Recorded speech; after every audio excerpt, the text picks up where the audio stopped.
Welcome to Greg's Garage. In this video I show how I aligned the doors on my 67 F100 by myself.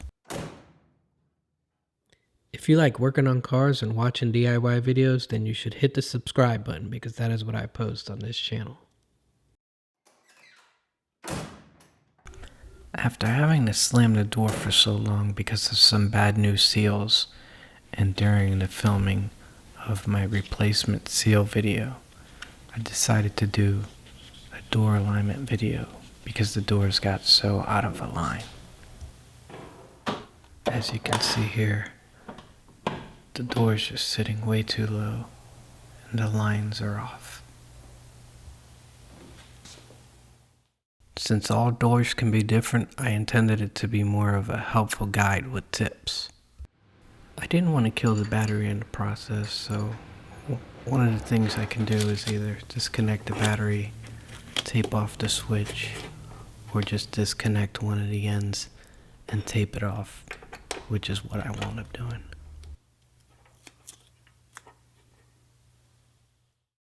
First thing we're going to have to do is remove the handles and locks. Then we'll remove the first handle by simply taking out the screw with a Phillips head screwdriver.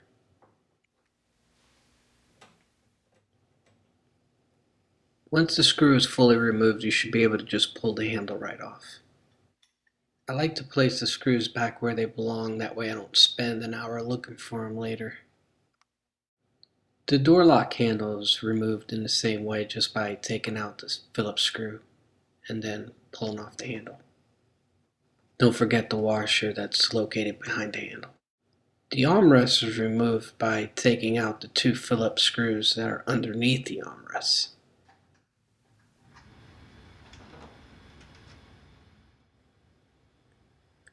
Once that's done, it's time to find and remove all 12 screws from the door panel. Bracing the door panel after all 12 screws are removed, it could just simply be lifted out of the way. Tape can be used as a guide, as a visual marker, or you can put a couple lines for even more exact. I usually just go without using any. This is the area I started working on first. As you can see, when I closed the door was just sitting too low. What I needed to do here was lift the door side to match the cab side.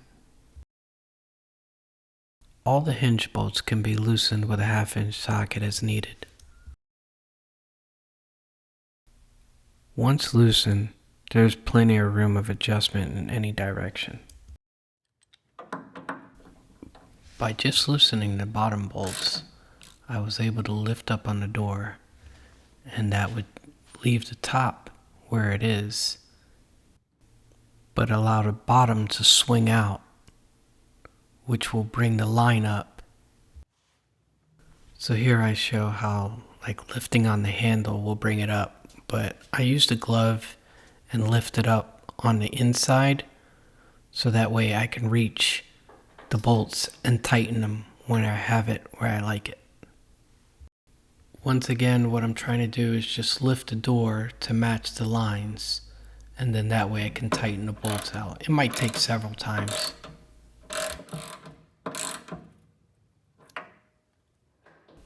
After tightening all the bolts down again, what I'm going to want to do is really take notice on the gap all the way around the door as I close it, because it can make contact with the cab pretty much all the way around the frame of the door. So I just want to pay attention to that as I'm closing the door. That way I don't scratch or dent or anything. And it didn't cause any binding on the hinges, which I was really a little worried about. But as you can see here, it turned out really good for me. Here's a shot of before, and here's a shot of after. I think that looks great. If I was trying to do the opposite and lower the door, I would have loosened the top bolts and that would have allowed it to swing down and do the same process until I got it to where I wanted it to be. The next thing I moved on to was the door latch striker. As you can see here, improper location can cause it to move in any different direction.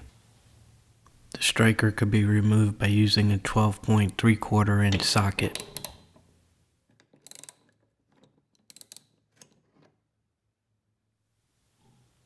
As shown here, it has plenty of movement for adjustment in any direction.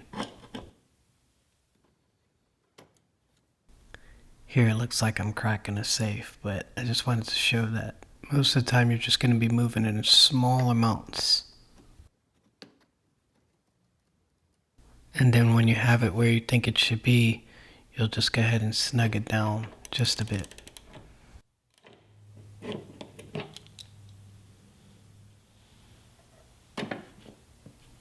Several attempts later, I got it to where it needed to be.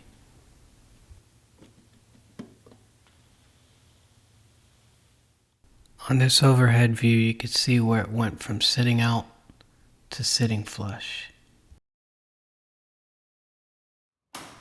The last part I wanted to address was where the frame of the door on top was sitting too far away from the cab, as shown here.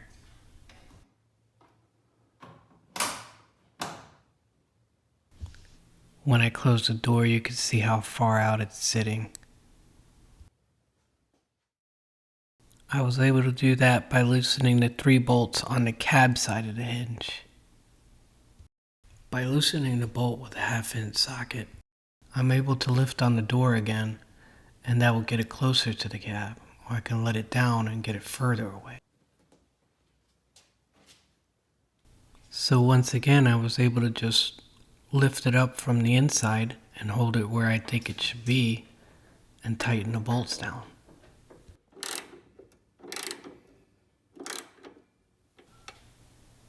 As you can see here, that actually worked really well for me, and I was happy with the way it came out. I just thought the gap looked way better.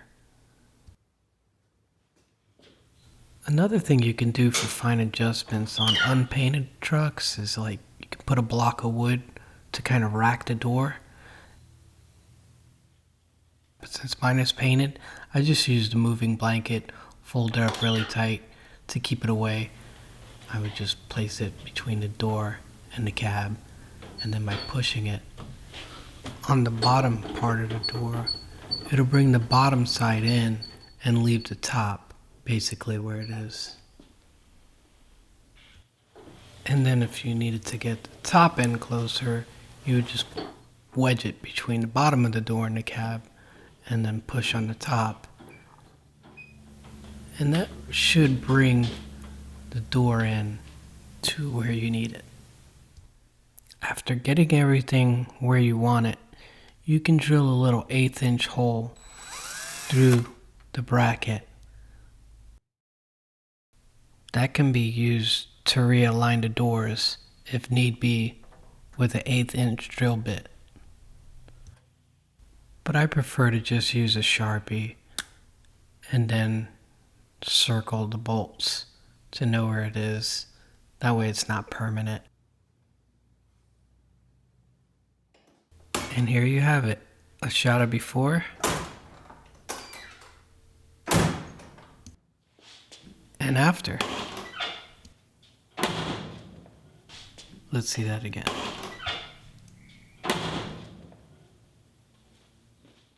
Here's a clip of my upcoming video where I show the entire process of me replacing the door seals. If you found this video helpful, please hit subscribe and leave a comment. And as always, thanks for watching.